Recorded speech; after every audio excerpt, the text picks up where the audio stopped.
A lot of the popular content on my channel is related to Hackintoshing, whether it be the process itself, compatibility, or things like dual booting. And I'm getting a lot of the same comments on videos, and I'm also seeing a lot of comments saying some things that I think really need to be addressed. So this video is going to be quite long, so if you have any specific questions, I will leave timestamps for specific things in the description below.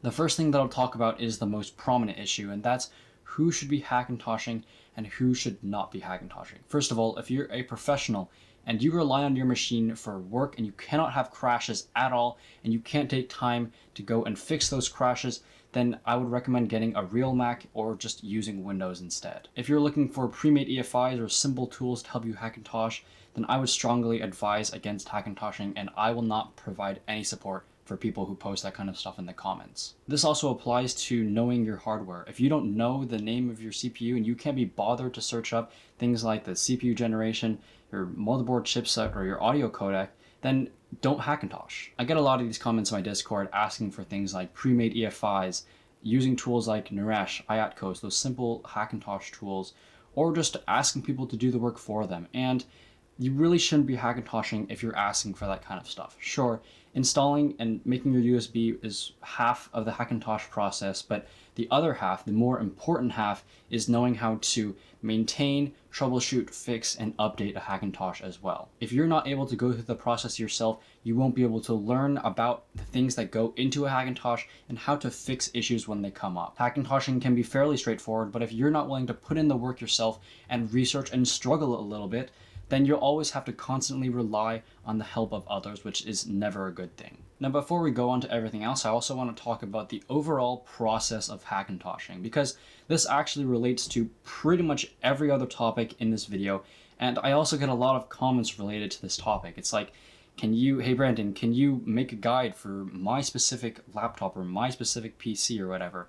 And again, that's just laziness. If you can't be bothered to do the work yourself, you shouldn't be Hackintoshing. The general process of making a Hackintosh is and will always be the same. It's just create the base USB, add or remove files, add your config.plist, and then boot, install, move your EFI folder, and do some post-install stuff. That's it. That's pretty much how every single guide is laid out. Okay, now we'll talk about compatibility.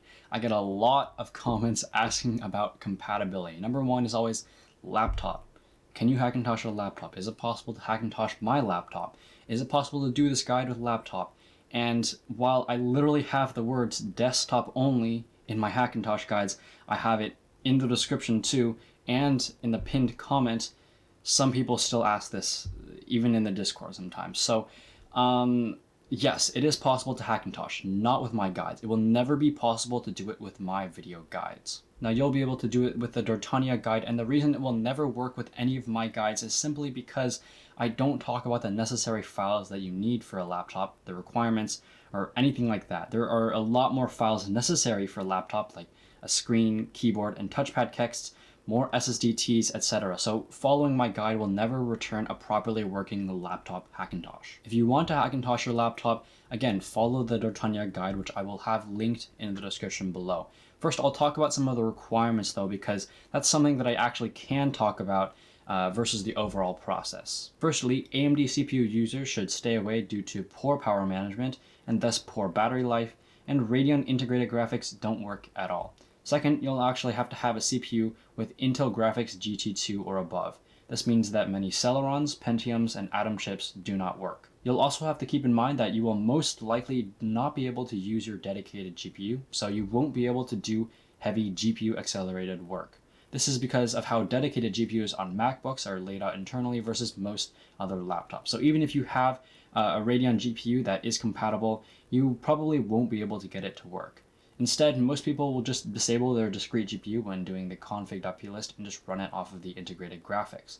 You may also experience some issues if you decide to Hackintosh your laptop that are not fixable, or it may not even work at all in the first place. Now, I also get a lot of comments asking about desktop compatibility.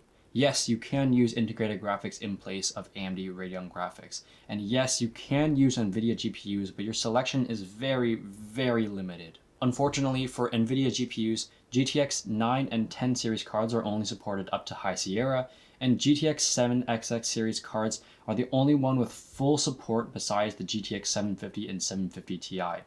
RTX cards and GTX 16 series cards are not supported in any version of macOS. Now you can use two GPUs in the same system, like maybe one for Windows and one for macOS. So you have an AMD card for macOS and then an NVIDIA card for Windows. Now I also get a lot of comments asking, will you do a laptop Hackintosh guide? And no, I will not be doing a laptop Hackintosh guide, simply because it is a very, very hardware specific and it doesn't work on every single person's laptop, and it just requires a lot of tweaking, and it's very, again, hardware specific. So this kind of ties back to my second point, which is that the overall process of Hackintoshing is the same for every single Hackintosh. So if you want to Hackintosh your laptop, again, follow the Dartania guide in the description below.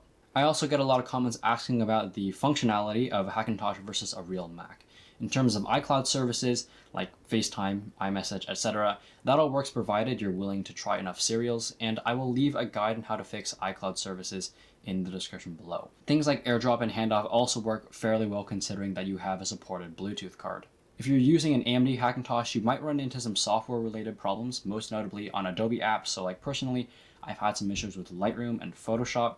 So if you want just the simplest Hackintosh experience possible and you want the most problem-free Hackintosh, then an Intel CPU is the way to go. Okay, now let's talk about the future of Hackintoshing and M1 Max versus Hackintoshing. If you want to see my video that goes a little more in depth into this subject, I will leave it linked in the description below. Currently, Apple is planning to cut support for Intel CPUs in a few years, so at least for now, you'll still be able to use macOS and update like normal. Even after they cut support for the Intel CPUs, you'll still be able to use it like normal, you just won't be able to update to the latest versions. For now though, if you're planning on building a Hackintosh and your only doubt is that you think that Apple is going to cut support for Intel in like 1 or 2 years, then you really shouldn't worry, as they're likely not going to cut support for at least 4 to 5 years, and most people tend to upgrade their motherboard, CPU, and RAM within 4 to 5 years anyways. And in terms of performance, M1 chips are certainly strong, but they do not outclass similarly priced AMD and Intel workstations. Yes, even in single-core workloads that Apple claims to have a gigantic lead in. The reason that you see such high numbers in these single-core benchmarks is because modern single-core benchmarks aren't actually measuring single-core performance, they're measuring single-thread performance. And modern x86 CPUs utilize SMT, or hyperthreading, which is to say that they run 2 threads per core. M1 chips don't utilize SMT, so they have 1 thread per core, so the core isn't limited because 100% of its threads are being used, versus an x86 CPU, which is theoretically handicapped because only 50% of its threads are being utilized for that core. This image right here from WCCF Tech does a good job of illustrating this, and if we look at adjusted scores for true single-core workloads, we can see that the M1 chip suddenly doesn't look nearly as good as before.